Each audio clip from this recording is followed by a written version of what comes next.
بسم اللہ الرحمن الرحیم الحمد للہ رب العالمین والصلاة والسلام علی سید الانبیاء والمرسلین محمد وآلہ واصحابہ اجمعین اما بعد فاعوذ باللہ من الشیطان الرجیم بسم اللہ الرحمن الرحیم تبارک الذی بیدہ الملک وهو على كل شيء قدير الذي خلق الموت والحياة ليبلوكم أيكم أحسن عملا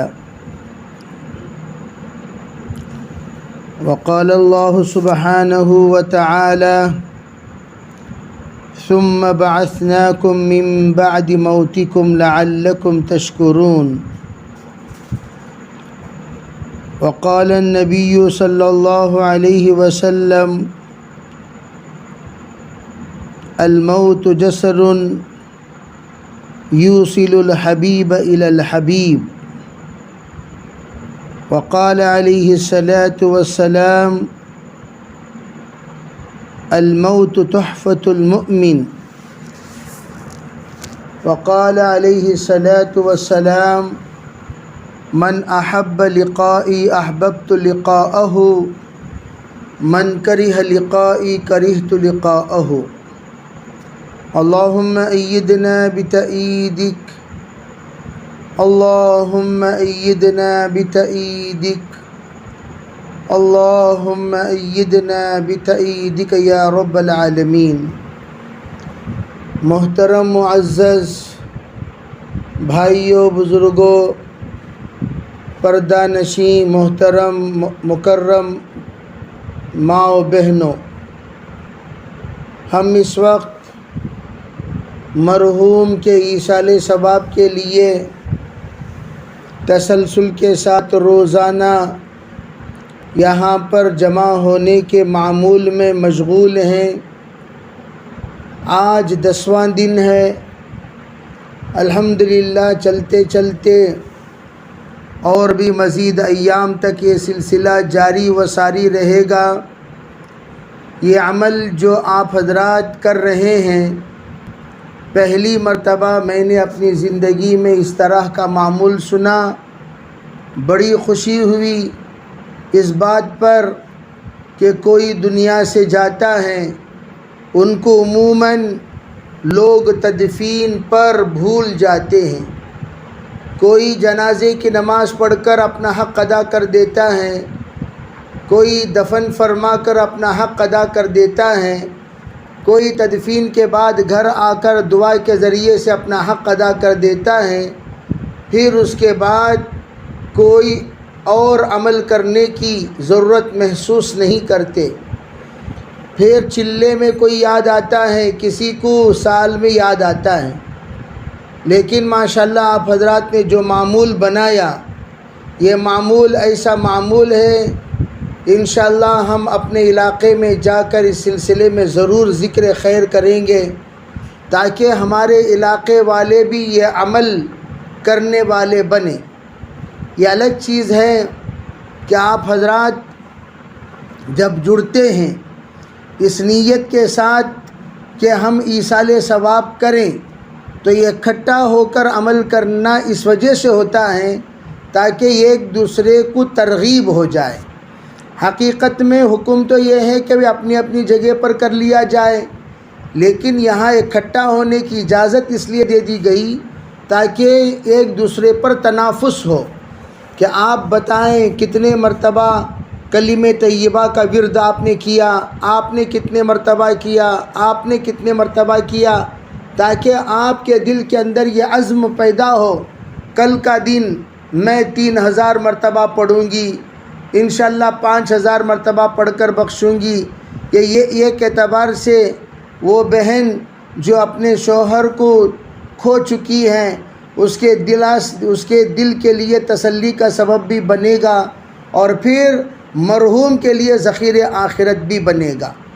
حضرت جناب محمد رسول اللہ صلی اللہ علیہ وسلم کا ارشاد ہے کہ آپ نے فرمایا اپنے مرحومین کو تحفہ دے کر بھیجا کرو لا الہ الا اللہ کا۔ آپ نے جو ارشاد فرمایا در منصور میں یہ روایت موجود ہے، حضرت شقیق بلقی فرماتے ہیں 70,000 مرتبہ اگر کوئی کسی کے لیے بخشش کرے، فرمایا اللہ اس کو جہنم سے خلاصی نصیب کر دیتا ہے۔ یہ مکاشفے کے اعتبار سے کئی بزرگوں نے اس کی تصدیق فرمائی، فرمایا کہ جب بھی کسی کے حق میں بخشش کیا گیا اللہ نے اس کی مغفرت فرما دی اور اس پر سے عذاب کو ہٹا دیا۔ تو الحمدللہ ہم جو عمل کر رہے ہیں یہ عمل انشاءاللہ یہ جاری و ساری رہے گا۔ ہمارے تمام اہل خانہ، اہل خاندان، اہل محلہ سب کے سب جڑ کر یہ عمل کریں گے۔ فرمایا کہ ہمارے بعد بھی انشاءاللہ ہمارے لیے بھی لوگ پڑھ کر بخشش کرنے والے بنیں گے۔ ہم لوگ یاد رکھیں بخشش کرنے پر ہمیں اس کا ثواب نہیں ملے گا ایسی بات نہیں ہے۔ علماء فرماتے ہیں جس نے بخشا جس کے لیے بخشا گیا جب اس کی مغفرت ہوتی ہے بدرجہ اولا بخشنے والے کی بھی اللہ مغفرت کر دیتا ہے۔ بخشش کرنے والوں کو جتنے بھی آپ بخشش کریں گے آپ خیر سے محروم نہیں کیے جائیں گے، آپ کو ضرور اس کا ثواب ملے گا۔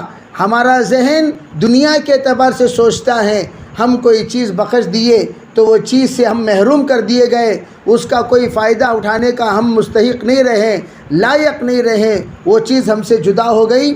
ایسی بات نہیں ہے، وہ اللہ رب العزت کریم ذات ہے، پڑھنے والے کو بھی دیتا ہے، جس کے لیے آپ نے بخشش کی اس کو بھی اللہ ضرور عطا کرتا ہے۔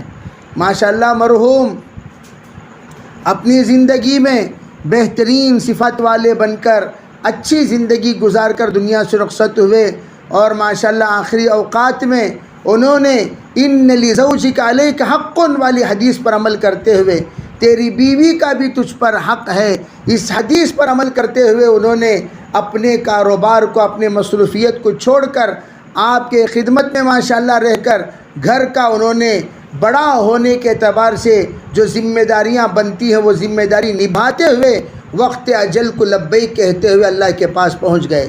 اذا جاء اجلهم لا يستاخرون ساعة ولا يستقدمون، جب کسی کا وقت آتا ہے ایک لمحہ آگے نہیں ایک لمحہ پیچھے نہیں، وقت آمد پر فوراً رخصت ہونا پڑتا ہے۔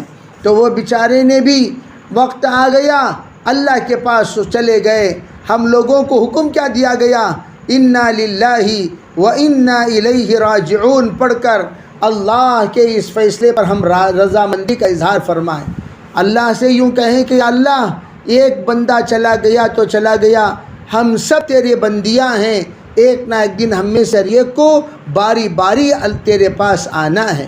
محترم خواتین، صرف یہ کوئی موسمی عبادت بن کر نہ رہ جائے، موسمی عبادت، موسمی دعا، موسمی ذکر، موسمی خوف، موسمی خشیت، موسمی رونا، موسمی ذکر، موسمی تلاوت، اس طریقے سے موسم بن کر نہ رہ جائے۔ کسی کا انتقال ہو گیا، دھول جھٹک کر ہم نے قرآن کو نکالا، قرآن پڑھنا شروع کیا، ذکر کرنا شروع کیا، فکر کرنا شروع کیا، نماز کا اہتمام کرنا شروع کیا، بھئی وہ موسم ختم ہو گیا پھر عبادتیں ختم ہو گئی، ایسی نہیں۔ ہر موت ہزاروں کی حیات بن کر آتی ہے۔ کس اعتبار سے حیات؟ موت آتی ہے تو یہ یاد دلاتی ہے، ارے اللہ کی بندی، ارے اللہ کے بندے، تجھے بھی ایک دن اچانک موت آئے گی۔ لوگ کہتے ہیں ارے بھئی بیمار ہوئے کوئی، انتقال کسی کا ہو رہا ہے، کوئی بیچارہ، میں تو ایسے لوگوں کی بھی کارگزاری سنا ہوں 6 سال سکرات میں رہیں، 1 سال نہیں، 2 سال نہیں، 6 سال۔ آپ نے کبھی کسی خدمت گزاروں کو موت کی دعا کرتے ہوئے نہیں دیکھا ہوگا، لیکن وہ بیچاری جو 6 سال تک تڑپا کرتی تھی اپنے درد میں، اپنی تکلیف میں، اس کے لیے اہل خانہ کہتے تھے حضرت دعا کر دیجئے اللہ ان کو بلا لیں تاکہ ان کو اس تکلیف سے نجات مل جائے۔ لیکن 6 سال سکرات کا حالت پر سے وہ اللہ کی بندی کا گزر ہوا ہے۔ میں یہ عرض کرنا چاہتا ہوں، ہم ہمیشہ جب بھی کسی کی موت آتی ہے ایک ہی سوچتے ہیں، پہ انتقال ہو گیا بھئی اس کو ہم مصیبت سمجھ کر بیان نہ کریں۔ میں ہمیشہ کہا کرتا ہوں کرونا کے زمانے میں کتنے عزیزوں کا دنیا سے رخصت ہونا ہوا، دیدار تک بھی ہمیں نصیب نہیں ہوئی، آخری غسل والی خدمت بھی ہم نہیں کر سکے، آخری تک بھی ہم نے ان کی جنازے کی نماز بھی نہیں پڑھا سکے، دنیا سے رخصت ہو گئے اللہ کے بندے، لیکن آخری خدمت سے ہمیں محروم کرتے ہوئے چلے گئے۔ لیکن اللہ نے ہمیں آخری وقت کا موقع دیا، کلمہ پڑھانے کا موقع دیا، غسل کرانے کا موقع دیا، دیدار کا موقع دیا، جنازے میں شرکت کا موقع دیا، اس کے ساتھ ہم سے وہ رخصت ہوئے ہیں، اس پر ہم اللہ کا شکر ادا کرنا چاہیے۔ دوسری بات، کلمے کے ساتھ، ایمان کے ساتھ، خدمت کے ساتھ، دعاؤں کے ساتھ، یہ بہت کم اللہ کے بندوں کو نصیب ہوتا ہے کہ اس حالت میں اللہ تعالیٰ بلا لیتا ہے۔ اس لیے علماء کہتے ہیں جب کسی کا انتقال ہو جائے ان کی وراثت ہی ان کی تقسیم کرنے کی چیز نہیں ہے۔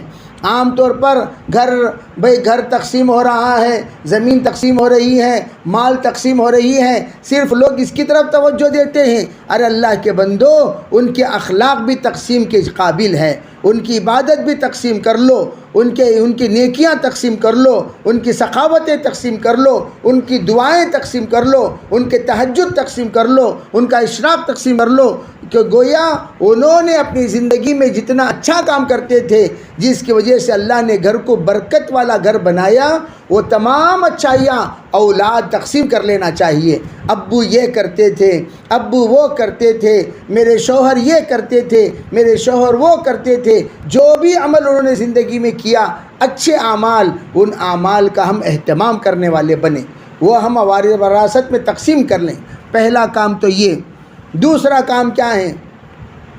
فرمایا ہر ایک اپنی اپنی موت کی تیاری شروع کر دے۔ بلکہ حضرت شیخ الحدیث زکریا صاحب رحمۃ اللہ علیہ فرماتے ہیں روزانہ تم مرتے ہو، روزانہ اللہ تمہیں زندگی دیتا ہے۔ چنانچہ سرکار نے ہمیں دعا سکھائی، اللہم بسمک اموت واحیا، یا اللہ میں مر رہا ہوں۔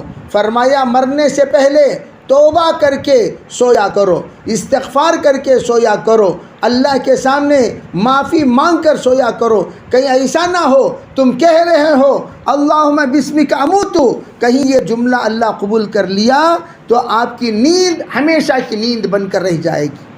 اس کے لیے کرنا کیا چاہیے؟ ہم اپنی زندگی میں جو کچھ اللہ کے حقوق میں کمی پیشی ہوئی، بندوں کے حقوق میں کمی پیشی ہوئی، ان تمام سے معافی مانگ لیں، ان تمام سے معافی مانگ لیں، اور ایسی حالت میں ہم سوئے جس حالت میں اللہ رب العزت اپنے پاس دیکھنا چاہتا ہے، جس حالت میں اللہ تعالیٰ کے سامنے حاضری ہونا فخر کی بات ہے، شان کی بات ہے، ایسی حالت میں ہم آرام کیا کریں۔ اس لیے کہا کہ سونے سے پہلے وضو کر لیا کرو، سبحان اللہ، الحمدللہ، لا الہ الا اللہ، اللہ اکبر، یہ تو تیسرا کلمہ ہے، ایک مرتبہ پڑھ لیا کرو، اور اس کے ساتھ 33 مرتبہ سبحان اللہ، 33 مرتبہ الحمدللہ، 33 مرتبہ اللہ اکبر پڑھ کر پورے بدن پر دم کر لیا کرو، جس کو ہم تسبیح فاطمی کہتے ہیں۔ بعضوں نے 34 مرتبہ اللہ اکبر کہا ہے۔ پورے بدن میں جب دم کر لیں گے، مستورات کو اللہ رب العزت دن بھر وہ بیچاریاں خدمت کرتی ہیں، ان تمام خدمت کو اللہ تعالیٰ تھکان کو اتار دیتا ہے، فریش ہو کر آپ آرام کریں گے۔ ایک تو کام ہمیں یہ کرنا ہے رات کو۔ اور نمازوں کا اہتمام، محترم خواتین، ہماری نمازیں بہت سستی کے ساتھ ہوتی ہیں، اللہ ہمیں سریے کی حفاظت فرمائے۔ بعض مرتبہ نماز فوت کر دیتے ہیں آسانی کے ساتھ۔ فجر کی نماز پڑھنے والی خواتین کتنے ہیں؟ ذرا اپنے آپ کا حساب کتاب لے لو، اللہ کو حاضر و ناظر رکھ کر سوچو کہ کیا میرا فجر پابندی کے ساتھ نماز ہو رہی ہے، ظہر عصر مغرب عشاء پابندی کے ساتھ میں پڑھ رہی ہوں، اول وقت میں پڑھ رہی ہوں، آخری وقت میں پڑھ رہی ہوں۔ ذرا ہم سوچیں، سوچ کر اپنے نمازوں کا اوقات کا نظام بنائیں۔ خصوصاً ہماری بہن جو عدت میں ہیں، ان سے بھی گزارش ہے کہ ہم عدت میں رہتے ہوئے ہم 5 عمل پابندی کے ساتھ کیا کریں، انشاءاللہ اس کے ذریعے سے دل کو اللہ بہت سکون دے گا۔ پہلا کام لا انا للہ و انا الیہ راجعون، یہ تو اللہ کی سکھائی ہوئی دعا ہے۔ اللہ تعالیٰ نے فرمایا جب بھی کسی پر کوئی مصیبت آ جائے انا للہ و انا الیہ راجعون، صرف ایک مرتبہ نہیں بار بار پڑھتے رہو، اس سے دل کا بوجھ ہلکا ہوتا ہے، ذہن کو سکون ملتا ہے، تن و من کو راحت ملتی ہے، اللہ کے فیصلے پر رضا کی اللہ توفیق دیتے ہیں، اور اللہ تعالیٰ پر خیر کی امید بڑھتی چلی جاتی ہے۔ اولئک علیہم صلوات من ربہم ورحمہ واولئک هم المفلحون، ایسے لوگوں پر اللہ کی خصوصی رحمت نازل ہوتی ہے اور ان کو اللہ کامیاب فرماتے ہیں۔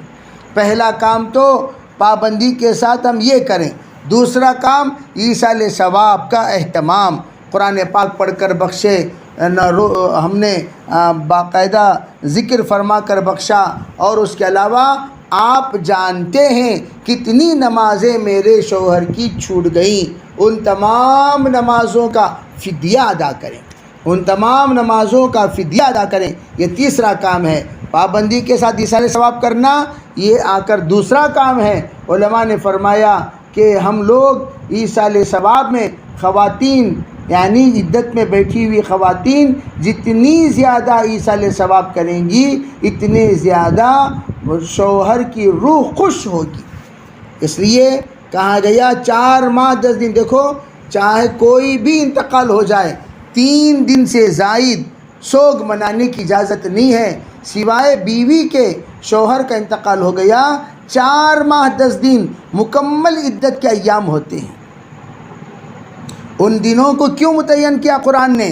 اس لیے کہ شوہر کا ایک حق ہوتا ہے، ایک احسان ہے، اس کے بدلے میں ہم لوگوں کو یہ حکم دیا گیا کہ خواتین 4 ماہ 10 دن عدت میں بیٹھیں اور قرآن پڑھتے رہیں۔ میں اکثر کہا کرتا ہوں، پونا کے خاتون نے بیچاری 300 قرآن پڑھ کر اپنے شوہر کو بخشش کی، 300 قرآن۔ تو ہم پابندی سے قرآن پڑھیں، ایک تو یہ کام کریں، اور تیسرا کام میں نے بتایا فدیہ دیں۔ چوتھا کام کیا ہے؟ اس وقت آپ اپنے بچوں کے لیے ماں بھی ہو باپ بھی ہو، آپ اپنے بچوں کے لیے ماں بھی ہو اور باپ بھی ہو۔ ماں کے انتقال پر بچے جتنا ٹوٹتے ہیں باپ کے انتقال پر بھی ٹوٹتے ہیں، لیکن باپ کے انتقال پر ماں باپ کے اعتبار سے بھی حق ادا آسانی سے کر لے سکتی ہیں، لیکن ماں کے انتقال پر باپ ماں نہیں بن سکتا۔ باپ کے انتقال پر ماں باپ بھی بن جا سکتی ہیں، اللہ نے اس کے اندر دونوں طرح کی صلاحیتیں رکھے ہیں، ماں بن کر بھی ماں کی ممتا دے گی اور باپ بن کر باپ کا سہارا دے سکتی ہیں۔ دونوں قوتیں اللہ نے ماں کے اندر رکھی ہیں، تو اس لیے آپ اس وقت میں ماں بھی ہیں اور آپ ہی باپ ہیں، تو آپ کو ہمت کے ساتھ رہنا ہے، اللہ سے مدد طلب کرنا، اللہ سے یوں کہو ربی انی مغلوب فانتصر، یا اللہ میں مغلوب ہو چکی ہوں، یا اللہ تو مدد فرما، یا اللہ تو مدد فرما۔ حوصلہ دینے والی ذات اللہ کی، اللہ ضرور مدد کرے گا انشاءاللہ۔ اور پھر چوتھی چیز جو میں نے بتائی وہ یہ کہ جس وقت میں ہم عدت میں بیٹھیں، خاص طور پر ہم اعتکاف میں جس طریقے سے بیٹھتے ہیں اس طریقے سے بیٹھیں۔ اعتکاف کے جو مسائل ہیں وہی مسائل عدت کے بھی ہیں۔ اعتکاف میں جس طریقے سے بیٹھتے ہیں اس طریقے سے ہم عدت میں بیٹھیں۔ اور 5ویں بات یہ ہے، خوب دعائیں کیا کریں عدت کے اوقات میں، شوہر کے لیے مغفرت کی دعا، اپنے لیے اسباب مغفرت کی دعا، بچوں کے لیے ہدایت کی دعا، بچوں کے لیے نصرت کی دعا، بچوں کے لیے ترقی کی دعا، بچوں کے لیے استقامت کی دعا، بچوں کے لیے ہمت کی دعا، خوب دعائیں کریں، جتنی دعائیں ہو سکے دعائیں کریں۔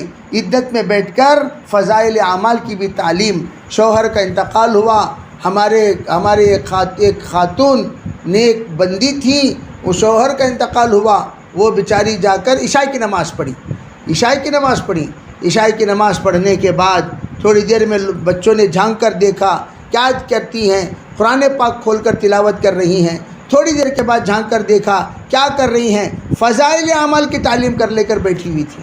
کچھ دنوں کے بعد پوچھا امی جان تمہیں پردے کے اندر جا کر جو عمل کر رہے تھے کیا عمل تھا؟ تو کہنے لگی بیٹا میں وَاسْتَعِينُوا بِالصَّبْرِ وَالصَّلَاةِ پر عمل کی۔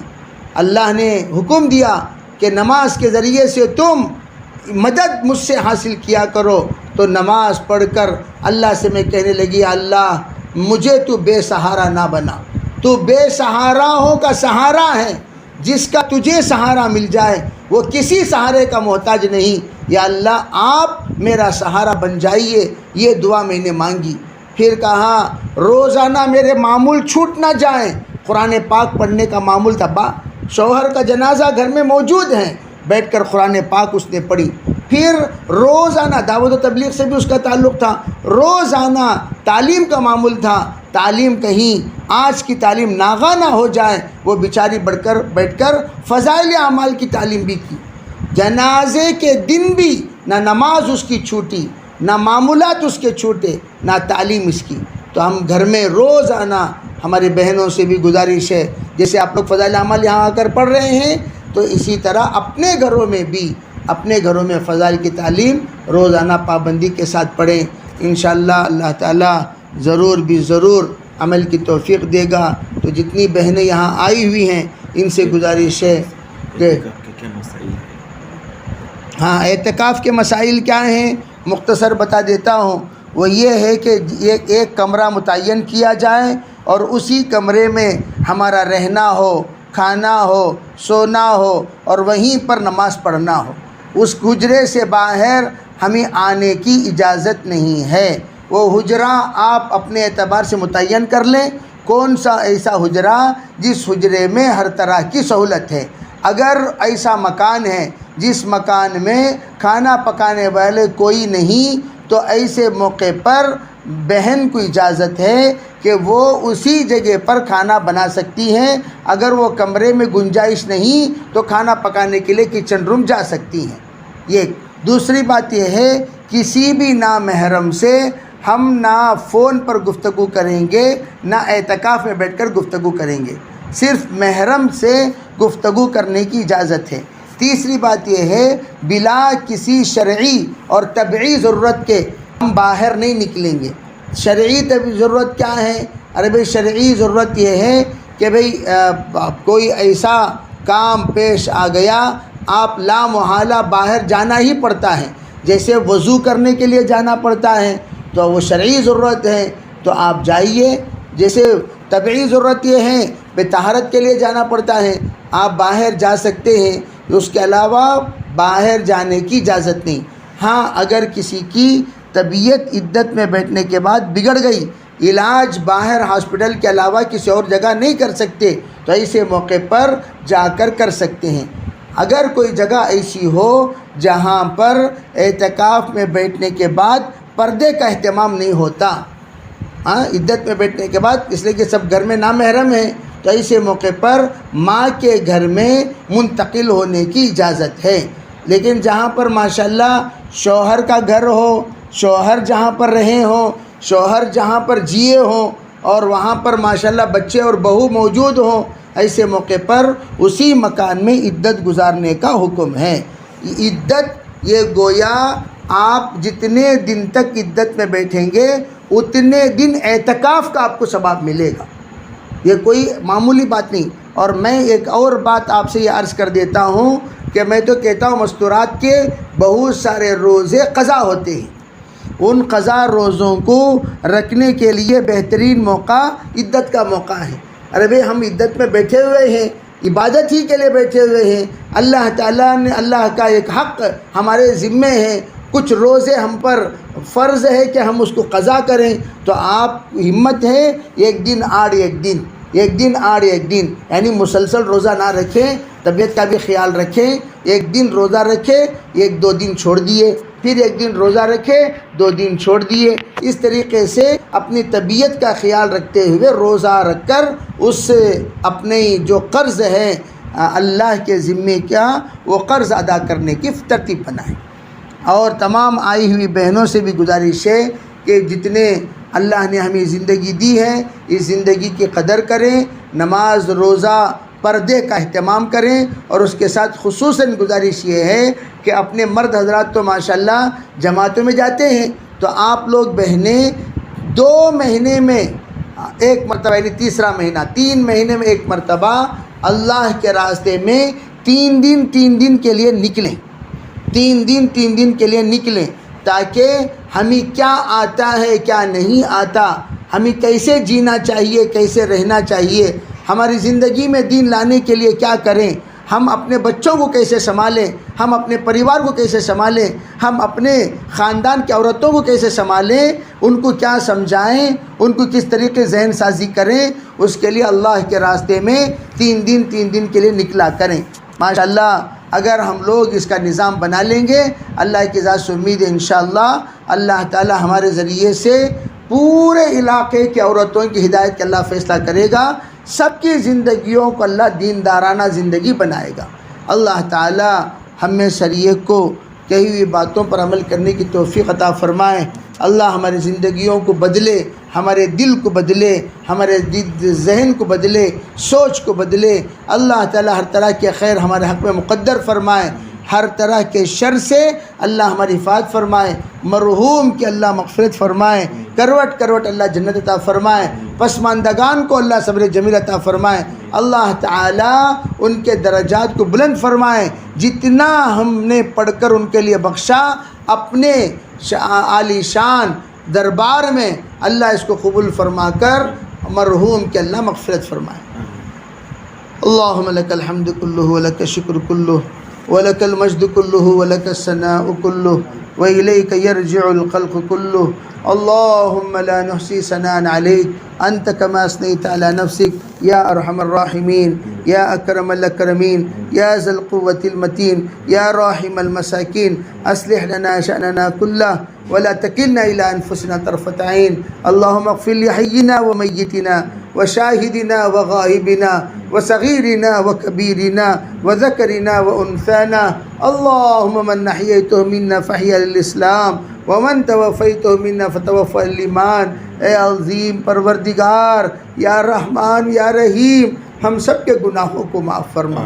اے کریم آقا، آپ مالک کائنات ہیں، ہمارے زندگی کے بھی آپ ہی مالک ہیں۔ میرے اللہ، زندگی جیسے آپ نے ہمیں عطا فرمایا، زندگی لینے کے بھی آپ حق رکھتے ہیں، لیکن اے میرے پروردگار، موت سے پہلے ہمیں توبہ کی توفیق عطا فرما دیجئے، ہمیں توبہ کی توفیق عطا فرما دیجئے، ہمیں توبہ کی توفیق عطا فرما دیجئے۔ یعقوب علیہ السلام نے اسرائیل سے کہا تھا، اے اسرائیل، جب موت آئے ذرا پہلے مجھے اطلاع دے دینا، ذرا پہلے مجھے اطلاع دے دینا۔ اسرائیل موت کے وقت میں حاضر ہوئے، پوچھا یعقوب علیہ السلام نے، اسرائیل میں نے تجھ سے کہا تھا اطلاع دینا، اطلاع دیے بغیر آئے کیسے؟ کہا اسرائیل نے، ہم نے اطلاع دی تھی، آپ کے بال سفید ہوئے، کہا ہاں یہی موت کی اطلاع ہے۔ آپ کے کمر میں درد ہوا، کہا ہاں یہی موت کی اطلاع ہے۔ آپ کے گھٹنوں میں درد ہوا، کہا ہاں یہی موت کی اطلاع ہے۔ وہ بتا کر علامات بتائے کہ یہ سب موت کی اطلاع تھی، لیکن آپ نے اس سلسلے میں توجہ نہیں فرمایا۔ میں محترم اے پروردگار، اے اللہ، ہمارے جتنی یہاں محترم بہنیں بیٹھی ہوئی ہیں یا جتنے بھائی بیٹھے ہوئے ہیں، سب کو یا اللہ تو نے علامات اور الارم دے چکا ہے۔ یا اللہ، موت سے پہلے تیاری کی توفیق عطا فرما دے میرے رب۔ کلمے کے بغیر مرنے سے بچا لے، ایمان کے بغیر مرنے سے بچا لے، نماز کے بغیر مرنے سے بچا لے، حقوق اللہ حقوق العباد ادا کیے بغیر مرنے سے بچا لے۔ یا اللہ، تیری رضا والی موت ہمیں نصیب فرما۔ یا اللہ، ہم بڑے نافرمان ہو چکے ہیں۔ یا اللہ، ہمارے اندر نماز بھی کمزور ہے، پردہ بھی کمزور ہے، ذکر بھی کمزور ہے، علم بھی کمزور ہے، تجھ سے تعلق بھی کمزور ہے۔ سب کے سامنے ہمارے حاجتوں کے لیے رونا آتا ہے، تیرے سامنے رونا نہیں آتا۔ اللہ، یا اللہ، تیرے سامنے رو کر ایک زمانہ ہو گیا، ہم نے 2 قطرہ آنسو بہانا نہیں سیکھا۔ یا اللہ، ہمیں معاف فرما دے، معاف فرما دے، معاف فرما دے۔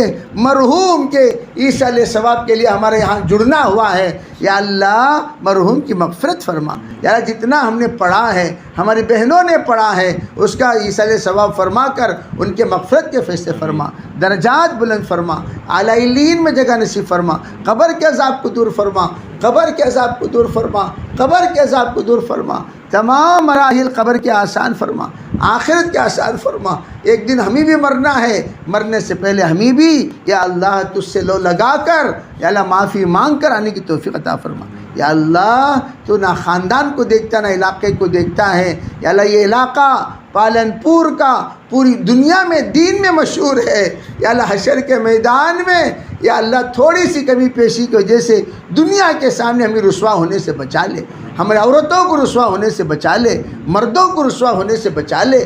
پورے علاقے میں جس طرح تیرے نیک برگزیدہ بندے مولانا عمر صاحب پالنپوری علیہ رحمہ اور پھر مولانا آدم صاحب رحمۃ اللہ علیہ، دیگر تمام اکابر علماء کرام، حضرت مفتی سعید صاحب پالنپور رحمۃ اللہ علیہ، جس طرح انہیں پورے علاقوں کے لیے محنت کرتے کرتے دنیا سے رخصت ہو چکے ہیں، آج اس امت کے لیے رونے والے دن بدن کم ہوتے چلے گئے۔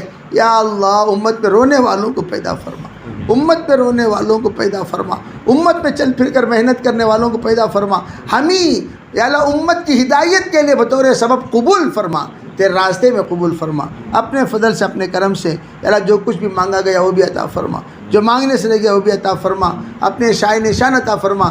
جتنے یہاں حاضرین ہیں سب کے دلوں میں جائز مرادیں ہیں، بہت ساری دعائیں ہیں، جو مانگنا چاہتے ہیں مانگ نہ سکے، یا اللہ ان کی حاجت کو تو اچھی طرح جانتا ہے، ان تمام کے حاجت کو اپنے فضل سے اپنے کرم سے پورا فرما، سب کے حاجت کو پورا فرما۔ یا اللہ مرحوم کے یا اللہ زوج محترمہ کو یا اللہ صبر جمیل عطا فرما، ہمارے حافظ صاحب کے بہن کو صبر جمیل عطا فرما، یا اللہ ان کے بچوں کو نعم البدل عطا فرما، یا اللہ تو بے سہاروں کا سہارا ہے، یا اللہ سب کا سہارا بن جا۔ جتنے ان کے رشتہ دار متعلقین یہاں بیٹھے ہوئے ہیں سب کے لیے دل کا دلاسا، دل کے تسلی کا سبب بن جا، اپنے فضل سے اپنے کرم سے ہماری دعاؤں کو قبول فرما۔ ربنا تقبل منا ما كان صالحا واسقنا ما كان فاسدا برحمتك یا ارحم الراحمین۔ سبحان اللہ بحمدہ، سبحانک اللہم وبحمدک، ونشہد ان لا الہ الا انت ونستغفرک ونتوب الیک۔